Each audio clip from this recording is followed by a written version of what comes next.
Ladies and gentlemen, welcome back to the Julius Baer Generations Cup. It's an online event being held as part of the Champions Chess Tour. There are 16 players competing, and they are separated by something like 40 years. Once again, the top 8 will qualify to play in a knockout bracket, and there are 15 preliminary rounds. 16 players means 15 rounds because you can't play against yourself. Now, yesterday I didn't make a recap because obviously the drama of the day was the fact that Magnus Carlsen resigned in one move during his game against Hans Niemann. Certainly, I would imagine about 95% of you, 99% of you know what that's about. So if you don't know, you should get yourself caught up with the current chess drama. We've had no developments since then. I spoke my mind. Some of you agreed, some of you disagreed. Thank you for getting involved in the comments yesterday. It was a relatively civil comment section. A few of you went completely nuts, but what else can you expect from the internet? Today, I'm going to take you through the recaps of rounds 5 through 12. Then I'm going to give you an update of the standings. And folks, I'm not going to spoil anything, but all I'm going to say for now is there is a very legitimate chance that Magnus Carlsen and Hans Niemann are paired up in the knockout. And that would be really, really... I don't even know the right word. I was going to say hilarious, painful, sad. I don't know. Dramatic. I don't know. Anyway, you're about to witness some amazing games. I hope you're ready for a fun recap, and here we go. So right after resigning to Hans Niemann in 2 moves, the pressure is on if you're Magnus, because you really need to make some sort of statement. Now, some of you like to say things like, well, Magnus doesn't owe you anything. He doesn't need to make any sort of... Well, yeah, but what I'm saying is he needs to make a statement on the chessboard. Like, if you're going to resign in 2 moves, and, like, obviously, you know, this is what Magnus is seemingly fighting for, he has to make some sort of statement on the board. Because if you do that against Hans and then it doesn't go your way against other opponents, people are really going to pounce on you. People already are pouncing on Magnus's decision. So this was the opening position against Levon Aronian. It was a Catalan-esque position.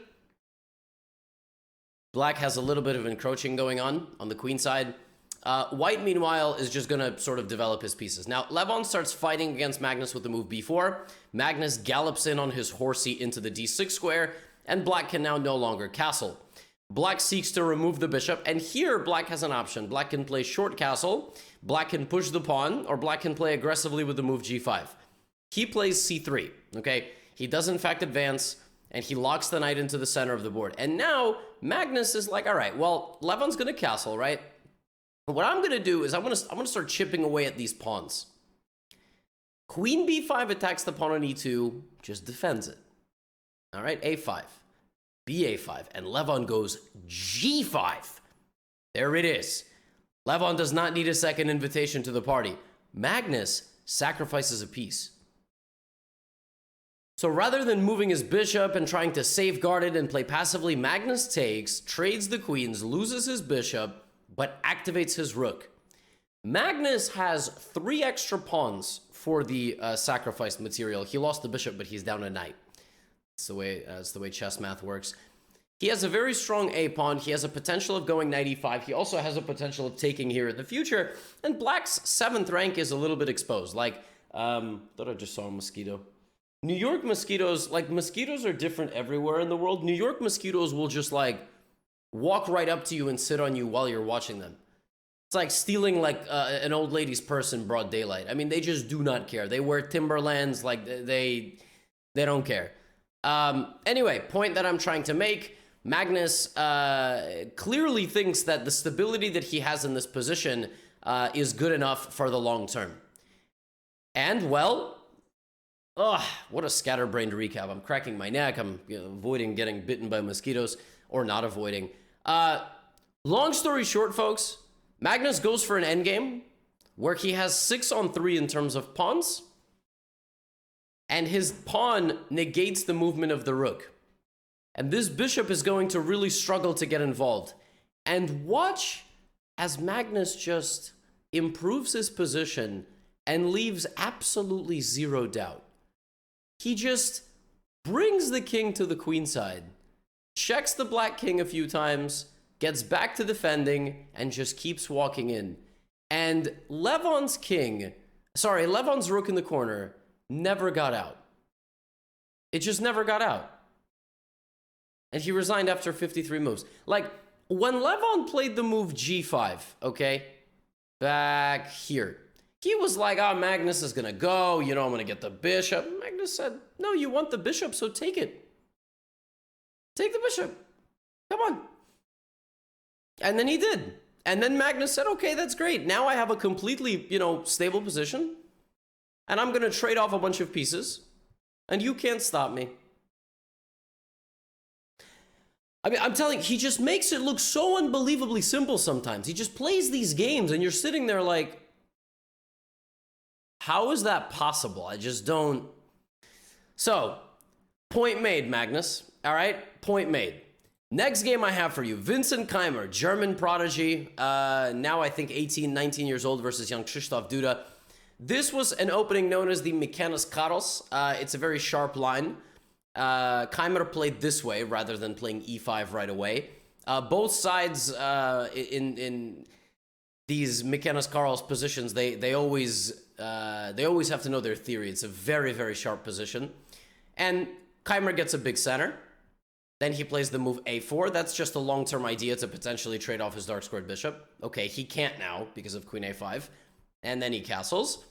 And Duda plays g5. So I mean, Duda just looks like he don't give a you know what. Like he's like, I'm not gonna castle. What are you gonna do?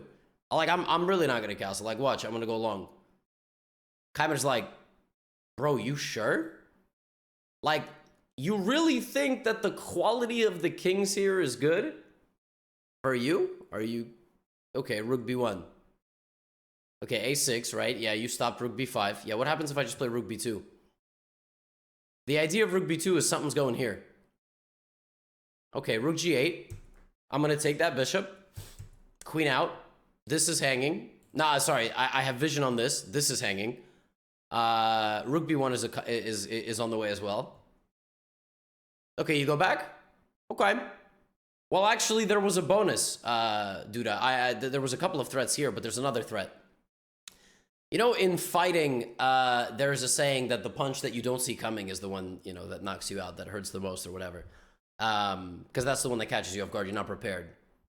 Well, in this case, there was a punch here that Duda did not see coming, I suppose. And Queen f3 threatens something else. Threaten the move knight c4, which is brutal. That attacks the queen, and if you take, that's what. Well, I mean, I don't know if Duda missed this or misevaluated this, or it was just over. And now, gorgeous move, cutting off the queen from the defense of the knight. Queen c6 is coming, tripling on the b file, and the king gets pushed all the way to the back rank. And in this position, rather than even playing on a few more moves and getting his king butchered and pulled out of the castle by his legs, Duda's like, I'm good. I'm good. I've had enough. Please leave me alone. I'm all right, and I don't want any more. Thank you very much. Keymer with a savage win. Just a savage win. And he is comfortably sitting in the top 8 spots as we try to move. As we move to a knockout. But I will, of course, tell you all the standings a little bit later. Now, next game I have for you. Arjun Erigaisi, Vasil Ivanchuk. Ivanchuk had an amazing first day of action. We're seeing if he can kind of continue it. A Trumpowski. Oh, I got mad love for Arjun Erigaisi, playing one of my favorite openings. Ivanchuk doesn't play any of the main lines. He plays like this. The good thing about this is that if you take, the knight takes. The bad thing about this is that white can now play a Pier's defense. And the Pier's defense is not as good as playing black in a Trumpowski. It's just not. Like, the Pier's is pretty comfortable for white. Erigaisi just plays a bunch of normal developing moves. Nothing complicated. Prevents the move b5 here. b5 by playing a4. And then castles, and retreats his bishop, and just plays rook e1. And now Ivanchuk here comes forward.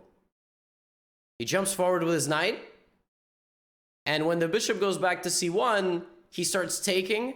He plays bishop f6, right? And every piece starts trying to move forward. But he blunders. Ivanchuk, I mean, maybe he didn't blunder. Maybe I don't exactly know what happened here. If you notice, that knight is hanging and that bishop is hanging, right? So there's the tactic in chess known as a desperado. A desperado is when you are about to lose material But rather than losing it on your opponent's terms, you lose it on your own terms. You sacrifice it forcefully to get something first. So, Desperado, all right? Bishop takes f7. And this. Now, maybe Ivanchuk thought that he, like, had a little bit of counterplay here. Like, maybe he thought White's position was a little bit in ruins. But suddenly came check here, and it went from bad to worse because knight takes d6. Erigaisi throwing punches in bunches. Not actually, that would be assault. You cannot take this knight because of bishop a3. Okay, you cannot go here because the queen covers that, and that's over. So, rook e5, and the queen just retreats to the home square, and it's death for the black position. I mean, it's just f4, e5 is coming, as well as bishop a3. Erigaisi continues to roll forward, grabs this, and tactics fly. He defends his knight, and when it all is said and done, he's just up a full piece, and it's over, because even though the knight is stuck, there is a very beautiful escape. Knight a7 is one thing, but rook takes e4 is another. And if you take knight d6, Arjun Erigaisi defeats Vasil Ivanchuk in 25 moves. I mean, some of the games in the last few rounds have just been epic. Just amazing, amazing games.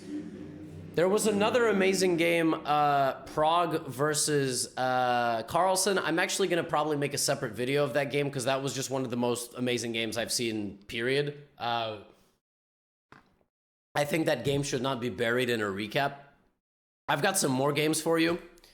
There was a game, Anish Giri, Hans Niemann. Now, Anish gave an interview after this whole Magnus resignation thing, yeah, he said that he wasn't too worried about playing Hans because Hans plays terribly against him. That's one way to kind of throw out the cheating insinuations and rumors and unfortunate kind of situation. He's like, yeah, well, I don't think he's cheating against me because he plays terribly against me. Well, in this game, Giri plays in English, and this little bit of a sideline, queen b3. And as early as move 7, we have a new position. Or as some European chess YouTubers would say, we have a completely new game. So knight takes c3, b6, and the following position, right? So white is a touch better here because white has 2 bishops, and white just has kind of long-term prospects of controlling the center and playing d4. Hans here plays a move that I don't get. I just don't get it. I mean, I think it's the only way that he envisioned making progress in the position. So he played e4. But the thing is, the guy with the 2 bishops wants to open the board, right? So he goes d3 and opens the board and just comes back. White has time to waste like this because white has the bishop pair and the pawn play. When you control the pawn play of a position, you can do whatever you want, because black cannot play d5. Now, if you let black get away with playing moves like this and getting a totally good position, that's one thing. But black does not control the pawn play because there's like various things like this. I mean, there's just rook d1. So black's position is not equipped for pawn play. So he tries to play solidly like this. But this is not going to work because once Anish is done improving his position, right, like he controls all the pawn play. So for now, his structure is stable. Now, Hans here plays knight h5. Okay, knight h5 is trying to go knight f4. And a masterful maneuver here from Anish. Just rook f2. Just rook f2. And he's just going to drop back the bishop to f1. It doesn't matter that the knight arrives because it's going to get booted as fast as it arrives. We have knight e6. But now bishop e3, rook d1. And from this point forward, it was Anish Giri going full Khamzat Chimaev mode versus Kevin Holland. If you haven't seen that fight, or you haven't seen Khamzat Chimaev's fights against other people, or you don't know who Khamzat Chimaev is, imagine an animal like a wolf sinking its teeth into its prey. b4. I told you Anish controls the pawn play. He dictates when this position is going to open up. We have takes, queen f7. I told you Anish controls the pawn play. He controls when the position is going to open up. He is now marching Hans down on all 3 sides of the board. Hans goes back to e7, f5 kicks out the knight. I told you that Anish Giri controls the pawn play, right? c5, there it is. Chop, chop, d5. That's great. You stop this, I weaken that. Here comes knight b5. Knight c6. Okay, great. The queen covers this, but the knight took its eye off this. Pawn takes d5, Anisha's up a pawn. The knight goes here, that's great. You grab the pawn, you're hitting my bishop, bishop f4. I'm going for this, and I want to play c6, and if you play c6, knight d6 is a knockout punch. All right? Black plays rook a d8, trying to solidify the knight and create tactics over here. That rook I rotated over, now it stares right back down into the other direction. You play this move, I play this move. You play this move, I'm not even going to take this rook. Why am I not taking this rook? My knight is worth more than this rook. The relative value of my knight is about 4.5 points. The relative value of this rook is trash. It doesn't even get a number. It's 4 points though. So here comes rook d5. I'm sacrificing, and I'm sacrificing my second rook. You want to take this? You can. King h8. That's nice. Knight f7. And it's discovered check, and it's going to be mate very soon. So instead of that, Hans fights back. But now he takes. Oh my goodness. Knight f6 is a threat, and it's going to win the queen. You take this, this, this. Queen d4.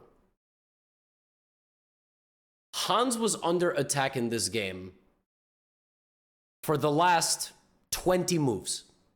He spent half of this game scrambling out of the line of fire of the Anish Giri initiative. And the fire of that initiative burned bright, okay? Blue flame.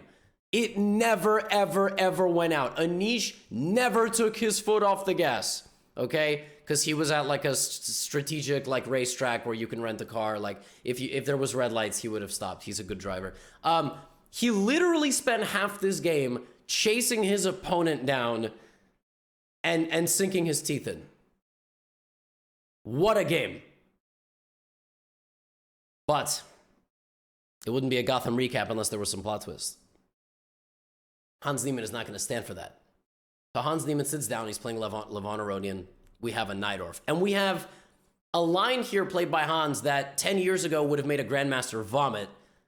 Nowadays, actually, is one of the more respected lines. It's bishop d3. I mean, bishop e2 and bishop c4 were always played, but this has become trendy only recently. Levon plays a Dragendorf. It's a Najdorf with a dragon twist, and bishop g7. And here Hans plays a move that I don't get. If I asked you here to make a move for white, what are you going to play? You're going to play castles, right? If I ask you here to make another move with white, you say you can't do that. You're going to go bishop e3, right? Hans goes here.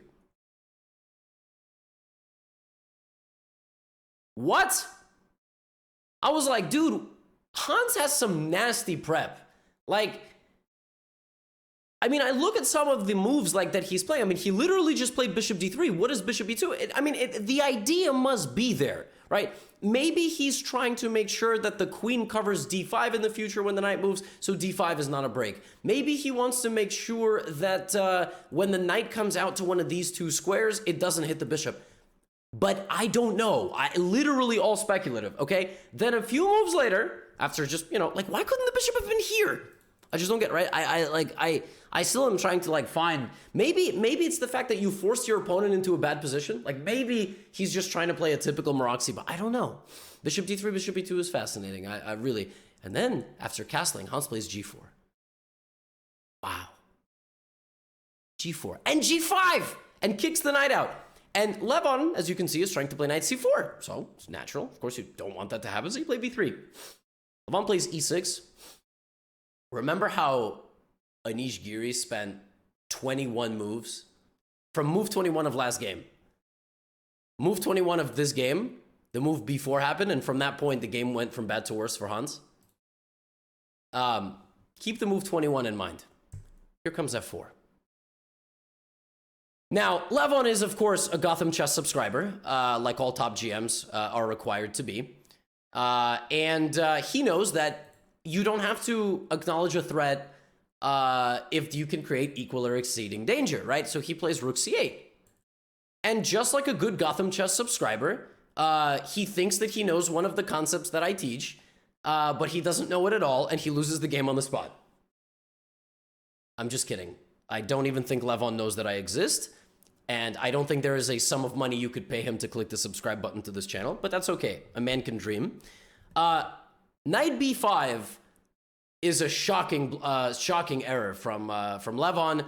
The point is that now all of the knight is just gone, and this is getting into d6, and then Hans takes with the threat of rook f7, and after this, Levon resigns the game because it's mate in 2. 21 moves. Knight f5 was the 21st move. On move 21 in the last game, Hans Niemann started getting like just thrown overboard on a ship by Anish, and in this game it took him 21 moves to make Levon resign. I mean, that's just... What a game. What a game. Now, Levon did blunder. Of course, listen, of course this started like immediately. People were like, oh, he won in 21 moves. All the suspicions are justified. No, I mean, he played like an interesting line from the opening. He played like some prep, obviously, that he had. And yeah, Levon blundered. Like Levon, I mean, this is like knight b5 is actually a relatively...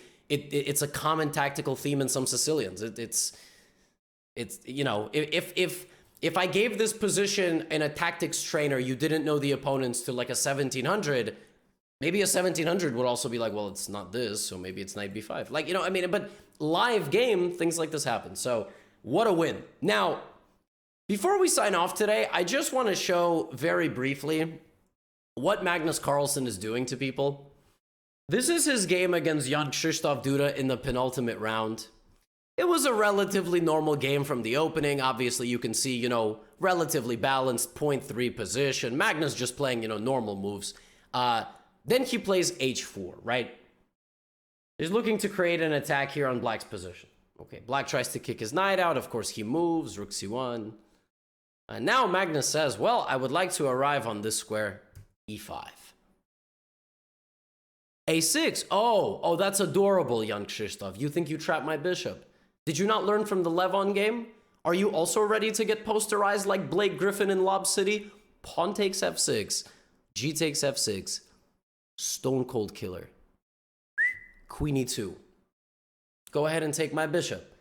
I said take the damn bishop, Jan Krzysztof. Take the bishop you wanted so bad. Oh, suddenly you don't want the bishop so bad. Bishop d7. Choke on the fishbone. Rook c7. Knight e5. This man is playing like Mikhail Tal in the 1950s and 60s. Oh my goodness. Rook c1. Knight f7 check. I don't need any of that. King g7. Rook c1. Oh, the queen is so active. The queen is so active. Rook back. You know where the rook is going? To e4. Jan Krzysztof resigns. Rook g4 is unstoppable. Bro, what is going on?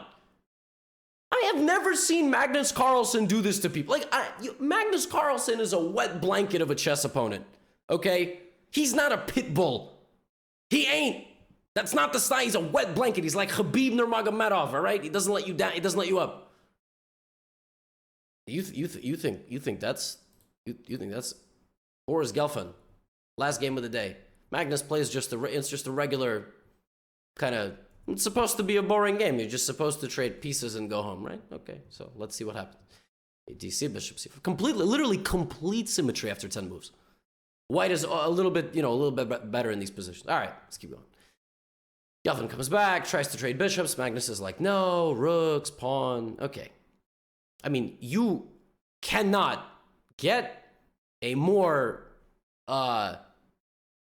balanced game after like 15 moves. Okay, let's trade rooks. Knight c4.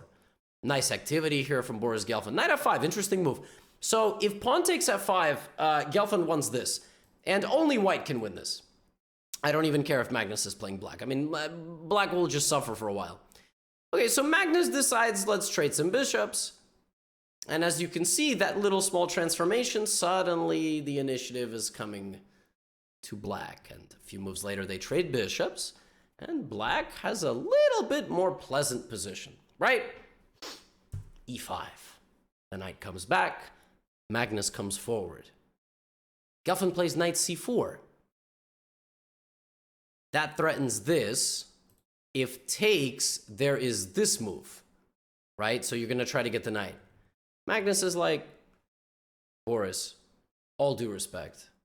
You know, you're a legend of the game. You played for the World Championship. You know, you're one of the most strategic, analytical minds. How dare you play knight c4 against me? Queen d3. Now, there's a threat to take the knight, and there's another threat.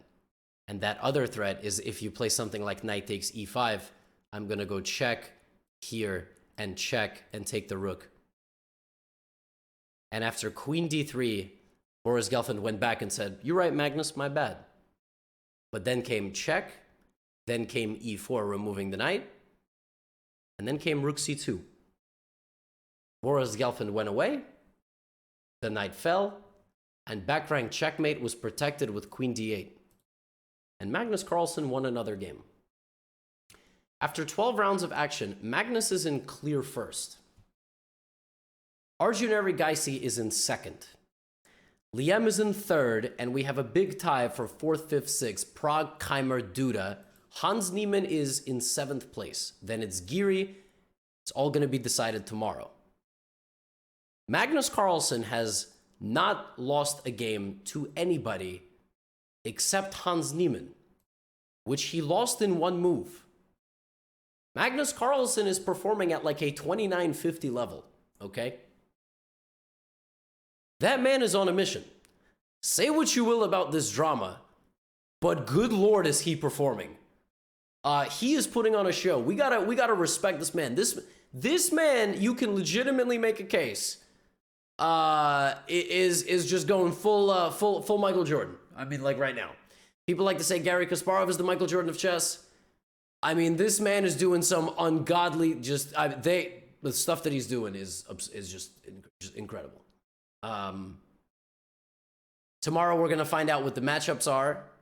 Will Carlsen play Hans in the first round? Will that mean that he doesn't play Hans in the first round of the knockouts? I don't know. Stay tuned. I hope you enjoyed the recap. Get out of here.